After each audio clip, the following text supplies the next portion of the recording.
In what you've done with your life thus far, is it giving you what you want? Is it giving you what you want? When you look toward the future, when you look at all that's going on out here, is there some place within yourself you say, hey, I know I need to be out there in that arena. I know I can do more than what I've been doing. I know there's some great music that I have within me that I haven't brought out here yet. Is that something that you begin to look at within yourself? See, I say if you look at your life, and if you're not getting what you want, you owe it to yourself to do something differently. If you're on a job, 85% they say of Americans go to jobs that they're unhappy. If you're doing something 8 hours a day that you don't like, it's not giving you what you want, it's not giving you a strong feeling of satisfaction and fulfillment, you're miserable, you hate to go there, you're depressed just thinking about it, you sing the "Thank God It's Friday" song every week. If that's what it is, you owe it to yourself to start strategically working to change directions. See, but you know what most people will do? Most people will resist change. Most people will fight change as if change would be worse than what they're experiencing. See, they know this. They're familiar with this. Most people will not challenge the unknown. They won't just step out there. See, there's certain things that's got to be in place. They got to see it all together. And life isn't like that. That's not how you grow. So as you look at your life, you're saying, I'm not getting what I want. As you begin to look toward the future, begin to know that whatever it takes for you to create that, you've got that in you. You've got that. You've got genius in you. You've got goodness in you.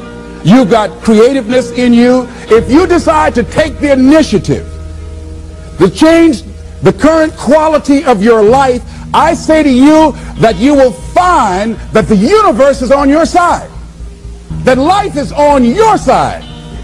Now, will it be turbulent? Yes. Will it be easy? No, no. Will you have some opposition? Yes. Will I make a lot of mistakes? Yes. Will I get hurt? Yes. Yes. See, a lot of people won't try anything different in life because they don't want to get hurt. Let me tell you something.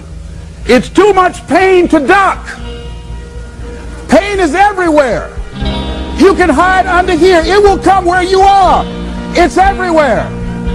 Viktor Frankl calls it unavoidable suffering. You can't duck it.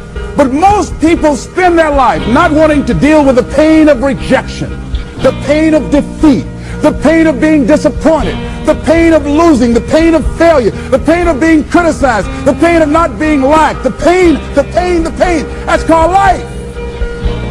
Life is full of pain. It's everywhere. But guess what? There's no gain without pain. Because it's the pain of regret that you experience. If I had it to do over again. Dr. Howard Thurman, one of the mentors of Dr. Martin Luther King Jr. and Albert Schweitzer and Mahatma Gandhi, he was a very brilliant writer. He wrote some things that really grabbed me. He wrote, "Deep is the hunger, the voice of the genuine, the centering moment." During the time after receiving 238 radiation seed implants, I was reflecting on his words, and these words kept me up that night. He said, the ideal situation for a man or woman to die is to have family members praying with them as they cross over. He said, but imagine, if you will, being on your deathbed and standing around your bed, the ghost of the dreams, the ideas, the abilities, the talents given to you by life, and that you, for whatever reason, you never went after that dream. You never acted on those ideas. You never used those talents. You never used those gifts. And there they are standing around your bed looking at you with large angry eyes saying, we came to you and only you could have given us life. And now we must die with you forever. And the question is, if you died today, What dreams? What ideas? What talents? What books? What music? What leadership? What voice will die with you? Miles Monroe, great orator and speaker, said the wealthiest place on the planet, it's not in the Far East where there's oil in the ground. It's not in South Africa where there are diamond mines. He said the wealthiest place on the planet is the cemetery. Because there you'll find greatness that we've never seen. There you'll find talent and genius and potential never actualized. Perhaps that's why Henry David Thoreau wrote the words, "Oh God, to reach the point of death, only to realize that you've never lived." Maybe that's why some unknown writer wrote the words, "What if you live your whole life only to discover that it was wrong? That it was wrong. That you were chosen to do something else and you didn't do it." Repeat after me, please. Live full. Die empty. I want you to take some notes and some things, and I want you to think about your goals and dreams in the three categories that I mentioned: personal, professional, and your social contribution. How many of you are serious about your goals and dreams? Raise your hands, please. Thank you very much. How many of you don't want to take your dreams to your grave with you? Raise your hands, please. Very good. Shake someone's hand on your right and left. Look them in the eyes and say, "Get out of your head and step into your greatness." Do that right now, please. Say, "Get out of your head and step into your greatness." I want you to write this down. Let us say together, as you think about your goals and dreams, let us say together, "It's possible," together, please. Yes, write that down. See, ladies and gentlemen, as an entrepreneur, I've been an entrepreneur for 20 years. It's my 21st year. I could have been speaking and training for 34 years. But for 14 years, I was living in my head. For 14 years, I stopped myself. For 14 years, I used to go see Zig Ziglar, that I considered the #1 motivational speaker on the planet. Zig Ziglar and Tony Robbins, they're the best on the planet. Bob Proctor, they're the best on the planet. Jack Canfield, Mark Victor Hansen, T. Harv Eker. I would go and see them, and then I would leave, and my conversation with myself was, my heart would say, "I can do that." And then my mind would ask, how? How would you do that, Les Brown? See, when I was in the 5th grade, I was identified as EMR, labeled educable mentally retarded. Put back from the 5th grade to the 4th grade. I failed again when I was in the 8th grade. I have no college training. And a man changed my life, and I'll never forget his name, Mr. Leroy Washington. He's in his 80s now, and he's blind from glaucoma, but he gave me a different vision of myself. I was in his class waiting on another student. He came in and said, "Young man, go to the board and work this problem out for me." I said, "Oh, sir, I can't do that." I said, "Why not?" I said, I'm not one of your students." He said, "Look at me." "Yes, sir. Go to the board and work the problem out anyhow." I said, "Sir, I can't do that." He said, "Why?" I said, "Sir, because I'm educable mentally retarded, sir. I'm in special education." And the students started laughing. They said, "That's Leslie. That's not Wesley. He's DT. Wesley is the smart twin." He said, "What does DT stand for?" I said, I'm the dumb twin, sir." And as the students laughed at me, he came from behind his desk, he looked at me and he said, "Don't you ever say that again. Someone's opinion of you does not have to become your reality."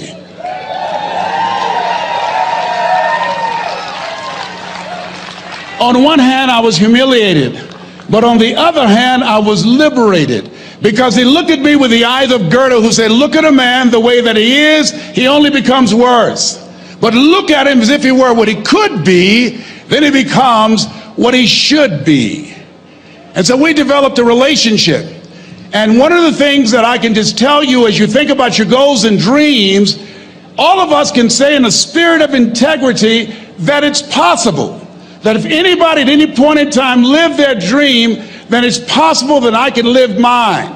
And what I did was, I made a mistake. I looked at my goals and dreams, and my mind said, "How will you do that?" I went from my heart to my mind, and I stayed up there for 14 years. 14 years. I can't bring those 14 years back. Those years are gone.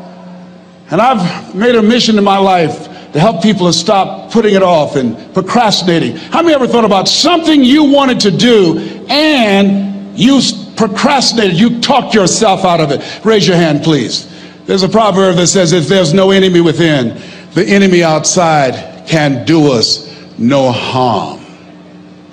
And so, as you look at your goals and dreams, every day we must convince ourselves, we must sell ourselves on that it's possible. Every seminar, every workshop, every book that I've ever read, every speaker that I've ever heard, it interrupted what I was believing about myself. Everything that you do, everything matters. As you go through each day, I know now as I look back at age 63, looking at my life, everything matters. T. Harv is right. How you do anything is how you do everything. And I realized that the choices I was making was based upon how I saw myself. Let us say together, it's necessary. Write that down. It's necessary as you look at your goals and your dreams, it's necessary that you have a strategy and a game plan to change the story that you believe about yourself. And that's an ongoing process. I've discovered, and many people have, that what we do, what we accomplish, what we produce is a result of the story we believe about ourselves. My favorite book says, be ye not conformed to this world, be ye transformed by the renewing of your mind. And so as I began to work on myself, I realized that I'm getting out of one story and stepping into another story. As I become aware of some things, there's still some things I'm not aware of. So I'm still growing, I'm still developing. I'm like the lady who said, Lord, I ain't what I want to be, ain't what I'm going to be, but thank God I sure ain't what I was. But I realize that you have to work on yourself on a regular basis, and write this down, for mental mindset. For mental mindset and stamina. Because things are going to happen to you. I believe that the reason that most people go to their graves with their talents and abilities and skills in them is because of the fact, number one, many are like me. They didn't know that they didn't know and thought they knew. I thought I knew myself, and I really didn't know myself as well as I thought. I've discovered that sometimes people can take you to a place within yourself that you can't go by yourself. The other reason is I was afraid. I never worked for a major corporation. I wanted to speak for corporations. I was afraid I would be exposed because I don't have a college education. I felt inferior because of the fact that I don't have a college education. I allowed that level of fear of failure to stop me. And because I never had any experience in it, I assumed that I could not do it. I was paralyzing myself by believing and assuming the limited part of myself as opposed to believing that I had something special. You have something special. There's something you want to do. Because you don't know how to do it doesn't mean that you can't learn. I like something that I heard. You don't have to be great to get started, but you have to get started to be great. Repeat after me, please. Leap and grow your wings on the way down. See, the people that will live their dreams, the 2% that will do that, these are, and write this down, become a risk taker. They're risk takers. They don't mind failing. They don't mind making mistakes. They're willing to take life on, take life in the collar. This, God said, if you're not willing to risk, you cannot grow. And if you cannot grow, you cannot become your best. And if you cannot become your best, you can't be happy. And if you can't be happy, then what else is there? I like what Helen Keller said. She said, life is short and unpredictable. Eat the dessert first.